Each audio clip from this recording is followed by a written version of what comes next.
Good morning, children. In this video, we are going to start a new chapter, Chemical Kinetics. Let me see the introduction about this chapter. So let me see three important aspects of any chemical reaction. Three factors are very, very important for us. The first factor is feasibility of reaction, also called spontaneity of reaction. Now, if a reaction takes place or not, that is nothing but called feasibility. This feasibility according to the spontaneity, without consuming the energy. Now, whether the reaction takes place or not can be explained by the Gibbs energy. So, this we study under chemical thermodynamics. Next, second aspect is extent of the reaction. Once the reaction is taking place, yes, the reaction is taking place spontaneously. Now, whether the reaction now taking place in forward direction or backward direction. This is important for us. So that can be studied by chemical equilibrium. Third one, if you observe, very important aspect, it is speed of the reaction. Okay, the reaction is taking place spontaneously. The reaction is feasible. Second, the reaction is undergoing forward direction. Now, with what speed the reaction is taking place? Whether the reaction is very slow or moderate or fast. So this can be understood by chemical kinetics. To understand in simple, let me take. Somebody is going to an astrologer and he's saying something, asking to that astrologer something what? About marriage or job. He says something, you will get definitely you will get the job. That is actually what? Feasibility. Chemical thermodynamics. When he get the job, how much time it takes? That can be say speed, chemical kinetics. So in this also we can easily understand the use of the chemical kinetics. Let me see now definition.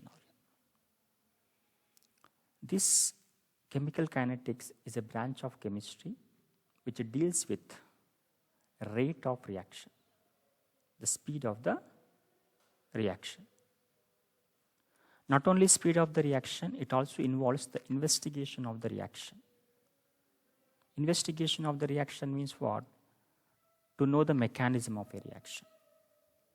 If we know the mechanism of the reaction, what happens, we can easily identify how the reaction is taking place.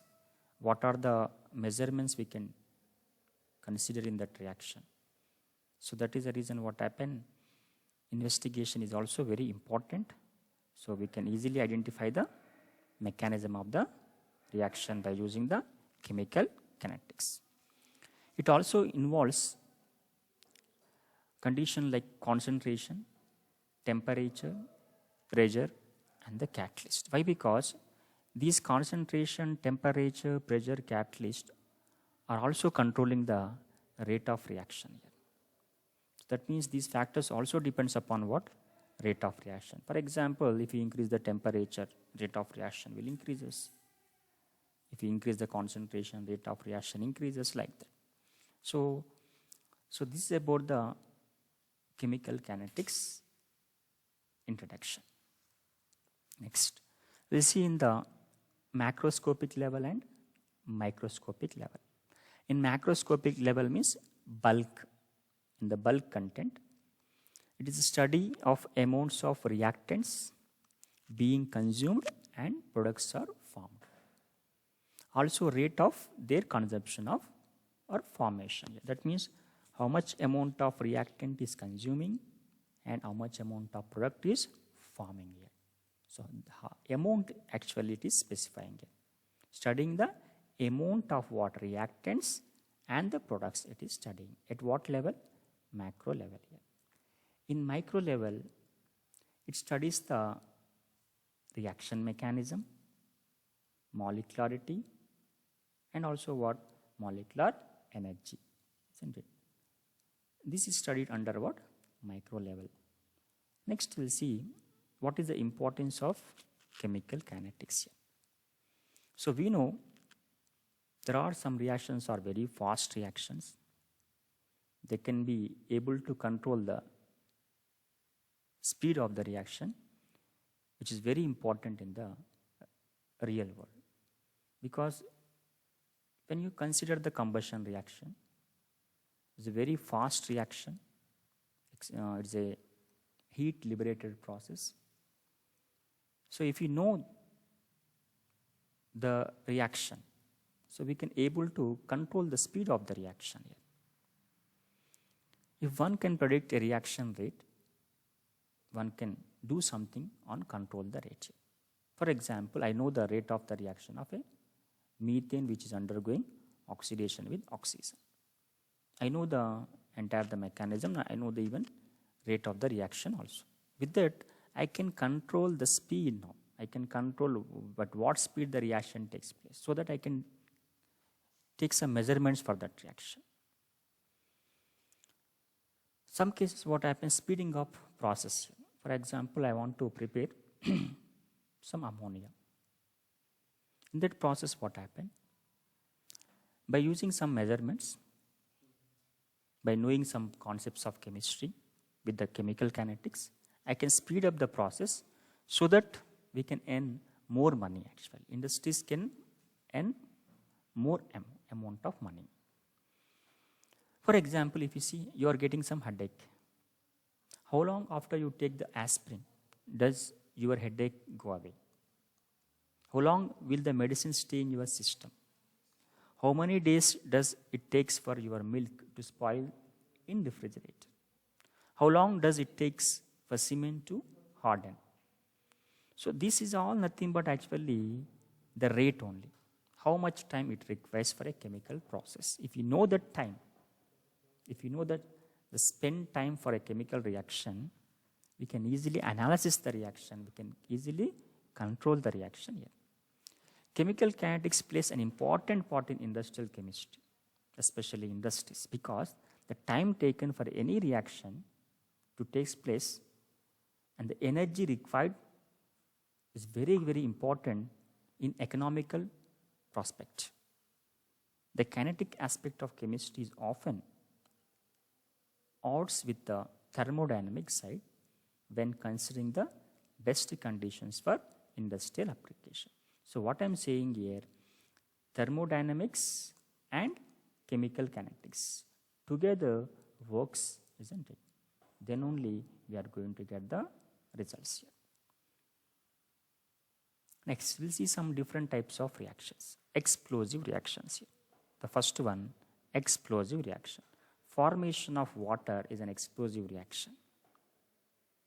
Hydrogen when react with oxygen is explosive reaction. Vigorous reaction. When a metal, potassium, dissolved in a water, you will get a basic solution and also hydrogen gas. In that, heat will be liberated here. So it is also a vigorous reaction here.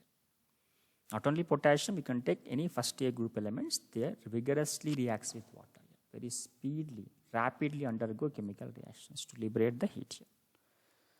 Very rapid reactions if you observe here. Formation of insoluble salts actually. When silver ion and chloride ion reacts, reaction takes place with high speed actually. The precipitation reaction takes place readily. When you add Ag plus and Cl minus, precipitation of AgCl is a rapidly takes place. We'll take some moderate reactions, especially the displacement reactions. Displacement reaction means one ion, one element displacing the other elements.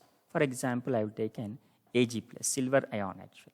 Silver ion displacing the zinc. You see, now the positive charge now displaced from silver to what? Zinc here. So this type of displacement reactions what happen are moderate reactions. Very slow reactions, especially fermentation reactions, the fermentation of glucose or fermentation process if you observe here. that definitely what happen, very slow reactions. It takes 1 or 2 days actually to get fermentation. Next, very, very slow reactions, if you observe, very good example is what? Rusting of iron. It takes what happen, 3-4 months. Sometimes it takes what, 1 or 2 years also. It depends upon the metal actually. So rusting of iron is a very slow reaction in which iron undergo oxidation reactions. So in this, we have discussed different type of reactions here. Okay, in the next class, we will see the rate of reactions.